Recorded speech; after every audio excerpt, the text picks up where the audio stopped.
Thank you, everyone. Thank you for this opportunity. Unfortunately, my colleague Mark Etienne has a sick child at home and has also come down with something, so he was unable to join me today. So I'm here to chat about the Canadian Research Agenda Knowledge Translation Initiative on suicide and its prevention. It's a project that the Public Health Agency is working on with the Mental Health Commission of Canada. And before I start talking about the project itself, just a little bit of context. I know earlier today there have been multiple people talking about how we don't have a national strategy. We do have a federal framework for suicide prevention, so that's the policy tool we're working with, which came out about a year ago. We've also released a progress report. And I know this is probably a little bit difficult to see, but the federal framework has three main strategic objectives. The first one's around reducing stigma and raising public awareness, where we do have some activities in that area. We're also working on connecting Canadians, information and resources.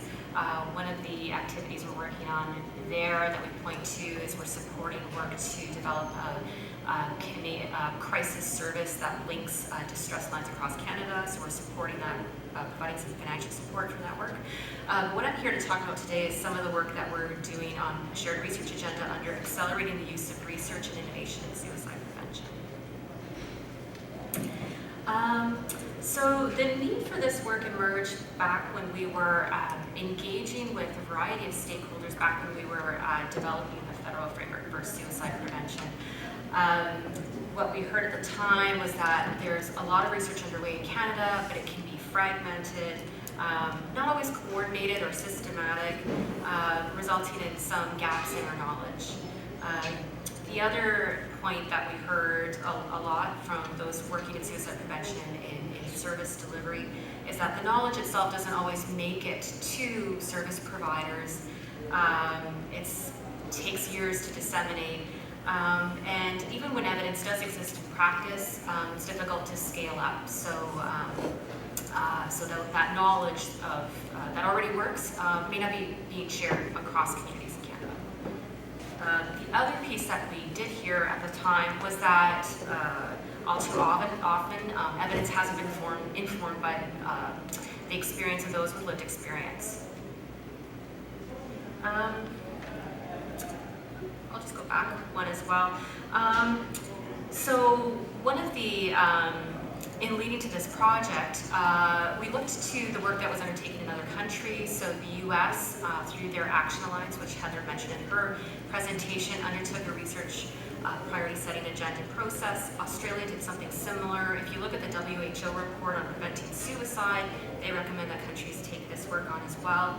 And back in June of 2015, we had an all-day in-person meeting. I give a shout out to Dr. Martin Heisel as we collaborated on that all-day in-person meeting as well to set research priorities. One of the things that came out of that is that we needed to go broader to reach out to other stakeholders, people with lived experience, and reach out broader and have a process that involved looking at where we are currently with the evidence, and coming together with a broader group of stakeholders across the country. So our goals and vision for this project is really to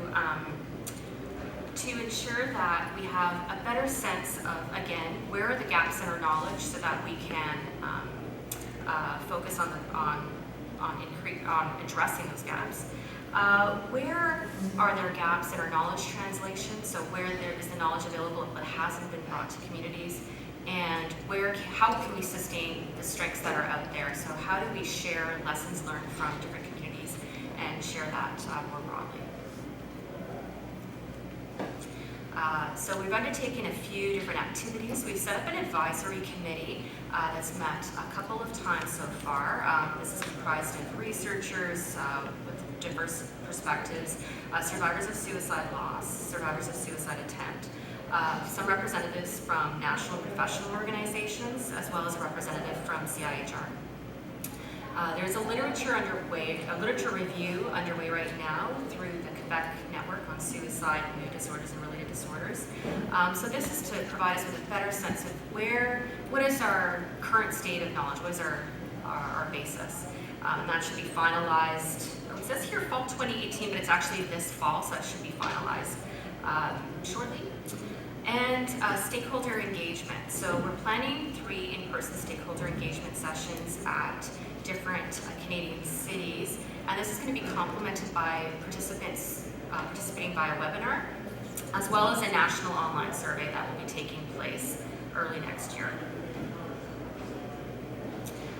So we've set aside a few dates right now. So we're going to be having meetings in Vancouver, Toronto, Montreal, along as I mentioned, some webinar participation.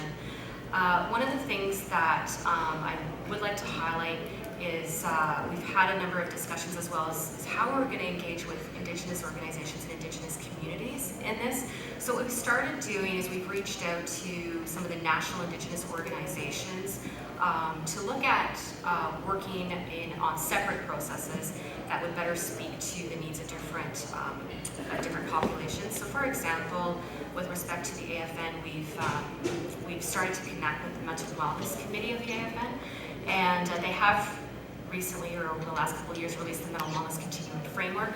So we're looking at working with the team, the implementation team for that framework, to look at whether there's a separate process or whether research priorities either look different or whether they're more focused on knowledge translation, how that would better meet the needs of First Nations. We're doing something similar with other national Indigenous organizations as well, depending on the state of where their work is at. So again, 3 in-person meetings, national online survey, and so for today, what we wanted to do is to let you know about the engagement that's going to be happening over the months ahead, and if you're looking for more information or want to know how to be involved, we've got our contact information there as well.